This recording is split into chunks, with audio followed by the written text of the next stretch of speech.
Cuando relacionamos las películas con los videojuegos, a todos nos vienen a la cabeza Tomb Raider, Resident Evil o Prince of Persia.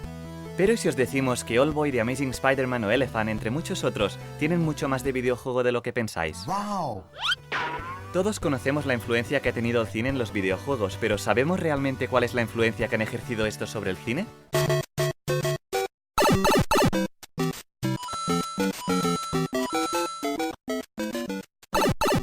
En este vídeo hablaremos de tipos de planos que el cine ha tomado de los videojuegos, pero también de sus influencias a nivel estético y narrativo. Para ello, hemos decidido dejar de lado las adaptaciones de videojuegos, pero también aquellas películas que, aún partiendo de premisas completamente originales, giran en torno a un videojuego. Así que ya veis, films como Wreck-It Ralph, Hitman o Gamer no entrarán en nuestra lista. Let the match begin. Antes de adentrarnos en el apasionante mundo de los bits y los píxeles, tenemos que hacer hincapié en dos elementos fundamentales que destacan por encima de los demás. Oh, no. El primero de ellos es subrayar el hecho de que hay películas que parecen inspiradas a partir de un videojuego concreto, si bien su historia o universo puede que no tengan nada que ver. Entrarían en este grupo Fast and Furious, que creemos que ha bebido mucho de Gran Turismo 5, Attack the Block, cuyos rasgos en común con Another World son muchos más que 2 o 3, y ni más ni menos que la reciente y aclamada Mad Max Fury Road, cuya ambientación parece sacada directamente de Borderlands.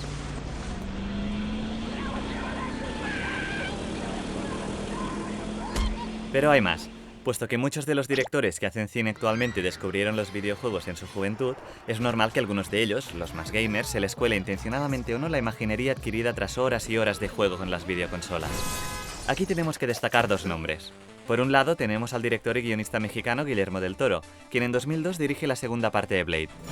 Esta es una película con un perfil muy próximo a los videojuegos, no solamente por los gráficos, sino por la manera en la que se enfrenta con la historia y la distribución de los planos. A partir de aquí solo hace falta tirar de un hilo para encontrarnos que varias de sus otras cintas, como son las dos entregas de Hellboy o Pacific Rim, tienen los videojuegos como mismo común denominador. El otro nombre que queremos resaltar en este bloque es el de Zack Snyder. Solo hace falta ver su 300, su Watchmen o su Sucker Punch para encontrarnos con productos que mezclan a partes iguales el cómic, el cine y los videojuegos. This is Sparta!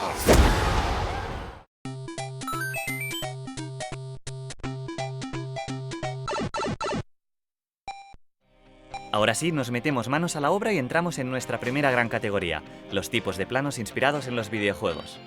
Let's move on. El llamado Point of View es un tipo de plano subjetivo en primera persona en el que además de observar lo que vería el personaje, se incluyen en plano sus pies, piernas, brazos o manos y los objetos que sostiene.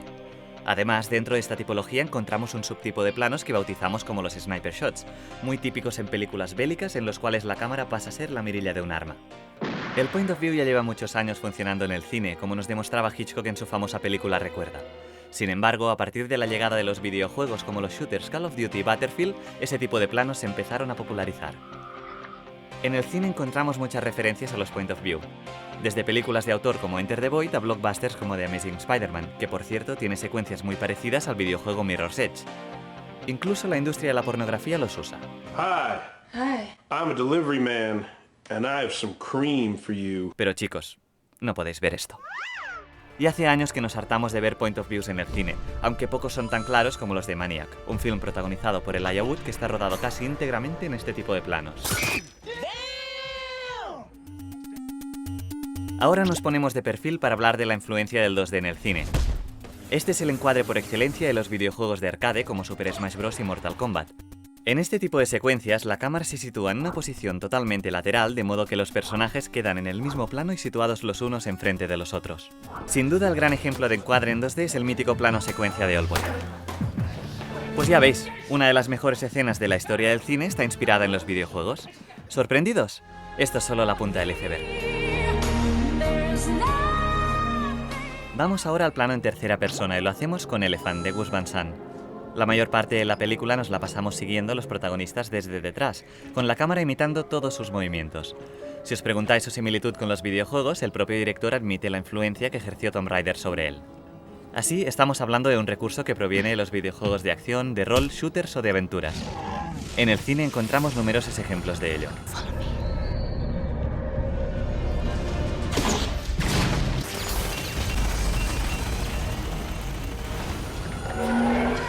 Mención aparte tendrían los juegos de conducción, con planos más picados que tienen su equivalente en películas como The Final Girls o Fast and Furious.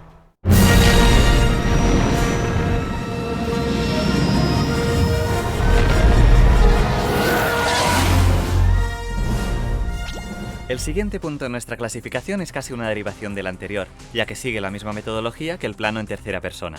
Sin embargo, presenta una clara diferencia. La cámara se sitúa delante del personaje. Así lo encontramos en la mayoría de persecuciones y fugas de películas contemporáneas, como pasa en Buscando a Nemo, ya que en este tipo de situaciones vemos, aparte de los personajes, lo que está detrás de ellos siguiéndoles.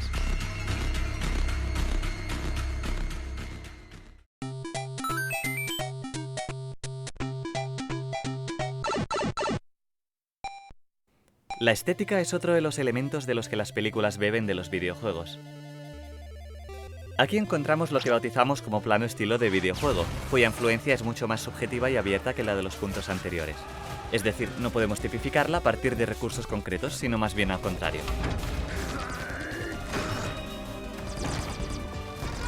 ¿Acaso no se parece esta secuencia de Hijos de los Hombres con esta otra de Call of Duty?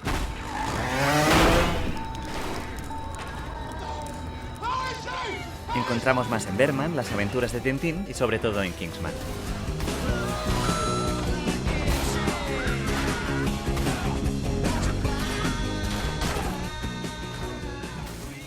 Sin embargo, a veces la influencia salta más a la vista en forma de créditos, palabras o iconos que aparecen en la propia pantalla. Es decir, mediante la incorporación de infografía.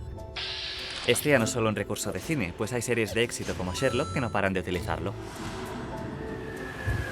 El cine de animación es uno de los que más ha cogido de los videojuegos, especialmente en lo referente al diseño de personajes.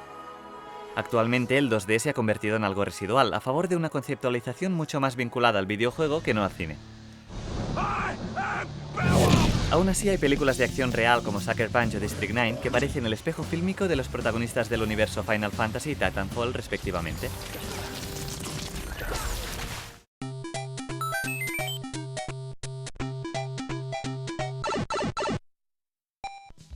La llegada de los videojuegos ha afectado incluso a la esencia de una película, la concepción de la historia y la estructura del guión.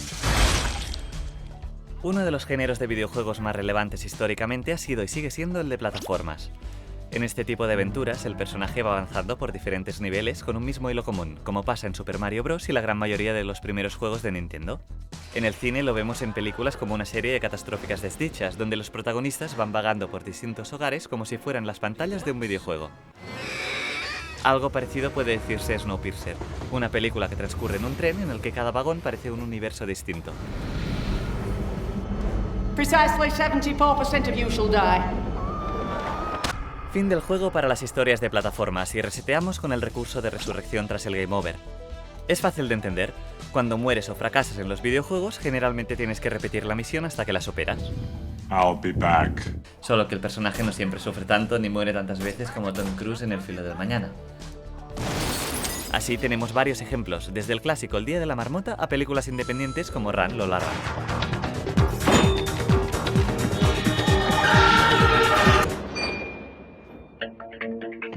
Llegamos al final del tercer acto y el desenlace de la sección de narrativa. En muchos juegos de lucha y de aventuras tenemos que quitarnos de encima múltiples enemigos antes de llegar al malo malísimo, también conocido como Final Boss. Aquí el protagonista se ve sometido a un aumento de dificultad de los obstáculos si quiere conseguir su objetivo. En Die Hard, Bruce Willis debe matar a muchos esbirros, cada uno más difícil que el anterior para acabar con el jefe final. Pero en Kill Bill, Quentin Tarantino llega más lejos aún, ya que Uma Thurman tiene que deshacerse de Bernita Green, los 88 maníacos o Renishi y el Driver antes de encontrarse con el gran antagonista Bill y matarlo.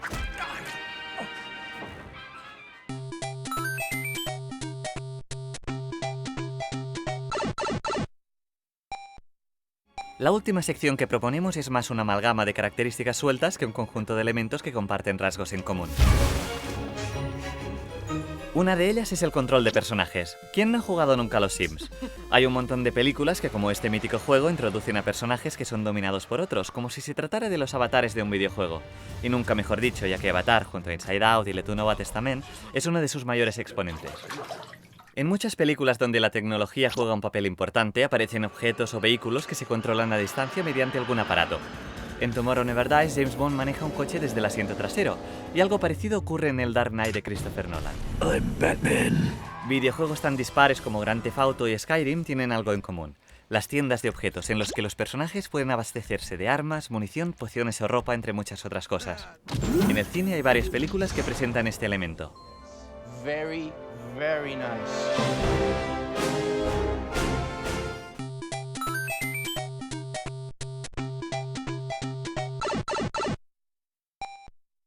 Ya queda poco, pero antes de poner el punto y final tenemos que hacer una mención especial a dos películas.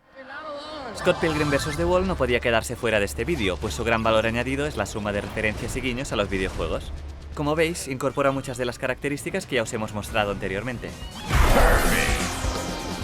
La otra película en la que debemos detenernos un momento es Hardcore, una ópera prima estrenada en 2015 que parece un videojuego hecho película.